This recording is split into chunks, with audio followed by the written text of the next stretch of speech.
ازبکستان ته د الوتکو په اړه د طالبانو خبردارۍ او د برېښنا کمبود. دوستانو په دې هیله چې روغ جوړ به یې ویډیو را سره تر پای وګوري او زموږ چینل در سره ضرور سبسکرایب کړئ. ازبکستان ته د الوتکو په اړه د طالبانو خبردارۍ او د برېښنا کمبود. لاس انجلس ټایمز ورځپاڼه وایي د ملګرو ملتونو سرمنشي خبره راسپړلې ده چې ویلي دي په میلیونو افغانانو د بشري ناورین له امله د مرګ له خطر سره مخ دي.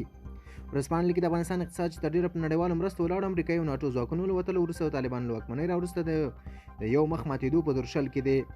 ډیپلوماټ خبرونه وایي چې په افغانستان کې د برېښنا مسله راخیستې ده او د طالبانو د رژیم د دفاع د سرپرست وزیر خبرو ته اشاره کړې ده. د مقالې په پیل کې راغلي چې د ازبکستان 80% وارداتي برېښنا پر افغانستان قطع شوې ده او ظاهرا ویل کېږي چې تخنیکي ستونزه ده. خبرونه د برېښنا شرکت د پخواني اجرایي رئیس سیف الله احمدزي په وینا لیکي افغانستان 1600 میګاواټه برېښنا ته اړتیا لري، خو د هېواد یوازې 22 سلنه اړتیا د تولید ظرفیت د اوس لپاره نوره برېښنا له نورو څلورو ګاونډیو ازبکستان، تاجکستان، ترکمنستان او ایران واردوي. د اکتوبر په میاشت کې د برېښنا شرکت د ملګرو ملتونو ماموریت یو نما څخه غوښتي و چې د برېښنا 3 میاشتو پور د ورکړې لپاره د دې شرکت 90 میلیون ډالر مرسته وکړي. د ډیپلوماټ لیکي داسې ښکاري چې برېښنا شرکت دا پیسې نه دي ترلاسه کړي.